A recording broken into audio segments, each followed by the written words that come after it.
देखिए, भिवानी विधानसभा क्षेत्र में मैं ARO रहते हुए मेरे पास 220 बूथ हैं। 220 बूथ पर एक बूथ पर 4 व्यक्तियों की पोलिंग पार्टी है। उसके अलावा टोटल का 10% हमारे पास रिजर्व स्टाफ है। तो अभी आपके सामने हमने थर्ड रिहर्सल, जो फाइनल रिहर्सल पोलिंग स्टाफ की होती है डिस्पैच से पहले, उसको संपन्न करवाया है। उसके साथ ही अटेंडेंस होकर अभी पार्टीज़ कंप्लीट करने का कार्य चल रहा है। इसके बाद तुरंत बाद जो पार्टियां कंप्लीट हैं वो डिस्पैच पे अपना सेंटर से अपना सामान लेकर जा रही हैं। डिस्पैच सेंटर से हमने 20 टेबल्स की, यानी 20 डिस्पैच सेंटर बनाए हैं। एक टेबल से हम 11 बूथों का सामान डिस्पैच करेंगे ताकि तुरंत ये प्रक्रिया हो और जल्दी ये काम होकर हमारी पार्टियां बूथ्स के लिए रवाना हो जाए। जैसे ही वो सामान रिसीव करेंगी तो निर्धारित बस रूट जो है उस बस संख्या में वो जाएंगी और जो प्री डिसाइडेड रूट है उससे वो बस उनको अपने अपने बूथों पर छोड़ते हुए लास्ट बूथ पर रुक जाएगी। जैसे ही मतदान की प्रक्रिया पूरी होती है उसी रूट से वापस वो बस होते हुए पार्टियों को लेकर यहीं पर उनको छोड़ेगी। उसके बाद वो अपना सारा मटेरियल उसी टेबल पर जमा करेंगे जहाँ से उन्होंने लिया।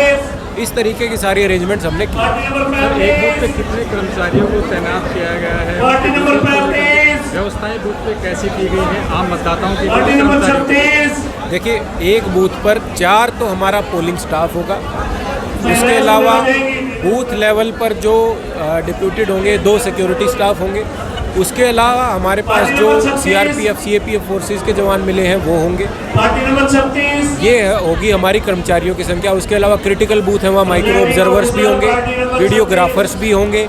उसके अलावा जो पोलिंग एजेंट्स हैं बूथ पर, कैंडिडेट जो नामित किए हैं वो होंगे। पोलिंग बूथ पर कर्मचारियों के लिए जो हमारे व्यवस्थाएं हैं वो पूरी हैं। उनके खाने पीने की, बीच में उनके डिहाइड्रेशन की जो भी समस्याएं आती हैं उसके लिए डॉक्टरों की टीम हमारी तैनात है और उनके लिए पर्याप्त रहने की सुविधा, कूलर की सुविधा, ताकि वो अच्छे से रात्रि को विश्राम कर सकें, ताकि अगले दिन ड्यूटी में कोई इशू ना आए। जहाँ तक वोटर्स की बात है, उनके लिए जो एश्योर्ड मिनिमम फैसिलिटीज़ कमीशन की तरफ से है, जैसे रैंप की सुविधा है, दिव्यांगजनों के लिए व्हीलचेयर की सुविधा है, पानी की, टॉयलेट की सुविधा है। अभी जैसे गर्मी का मौसम है तो शेड होनी चाहिए, उसकी सुविधा है। उन सबको हमने सुनिश्चित किया है और एक निष्पक्ष तरीके से सफलतापूर्वक मतदान हम करवाए हैं। सबसे सेंसिटिव बूथ हैं उनको मतलब उनकी संख्या को लेकर के क्या कहेंगे? पार्टी नंबर 4 के प्रेजेंटिंग ऑफिसर कैसे वर्किंग अलग से की गई? देखिए, पार्टी नंबर 4 इलेक्शन कमीशन की हिदायत अनुसार पार्टी नंबर 4 जो टर्मिनोलॉजी यूज़ होती है वो है क्रिटिकल बूथ की। भिवानी विधानसभा क्षेत्र में मेरे पास 29 क्रिटिकल बूथ आइडेंटिफाई किए गए हैं जहां पर पुलिस विभाग की रिपोर्ट है कि लॉ एंड ऑर्डर का अंदेशा हो सकता है। तो उनके लिए हमको अलग से फोर्स ऑथराइज हो जाती है, जो पुलिस विभाग के पास वो फोर्स आ चुकी है। नंबर 1, उन पर अलग से जो बाकी बूथों पर व्यवस्था होगी उनके अलावा एक्स्ट्रा फोर्स वहाँ पर नॉमिनेट की जाएगी। नंबर 1। नंबर 2, माइक्रो ऑब्जर्वर्स उन बूथों के लिए अलग से नॉमिनेट करे गए हैं जो सीधा हमारे जनरल ऑब्जर्वर को रिपोर्ट करेंगे ताकि उसमें किसी भी गड़बड़ी को तुरंत पकड़ा जाए। नंबर 3, जो पेट्रोलिंग स्टाफ है वो नियमित रूप से क्रिटिकल बूथों की निगरानी करेगा। उनकी रेगुलर रिपोर्ट्स हमारे पास भी आएंगी, डिस्ट्रिक्ट कंट्रोल रूम में जाएंगी कि वहाँ पर सारा जो मतदान है वो व्यवस्थित तरीके से चल रहा है, कोई इशू नहीं है क्रिटिकल बूथ पे। इसके अलावा भी जो संबंधित SHOs हैं जिनकी जुरिस्डिक्शन है उनको भी निर्देश दिए गए हैं कि प्रायोरिटी से उनकी मॉनिटरिंग करें।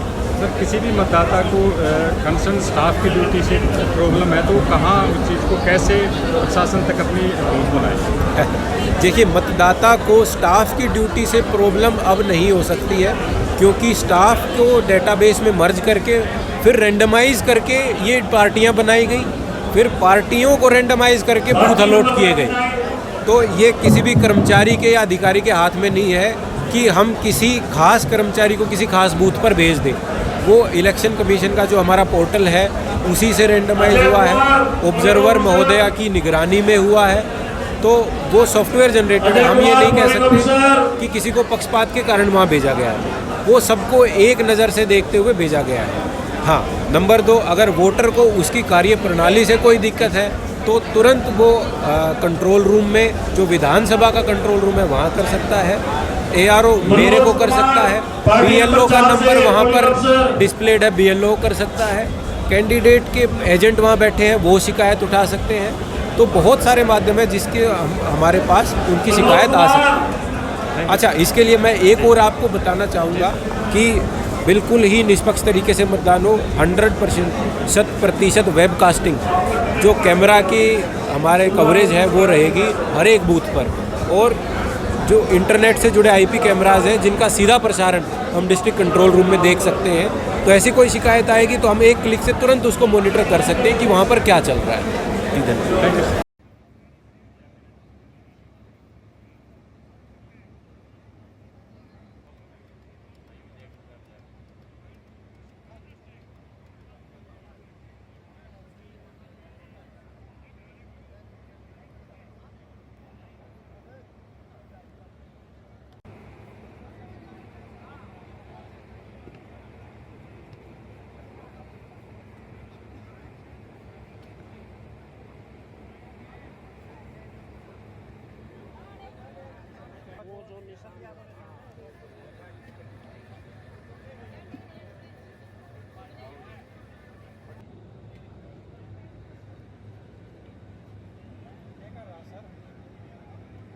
ठीक हो भाई साहब।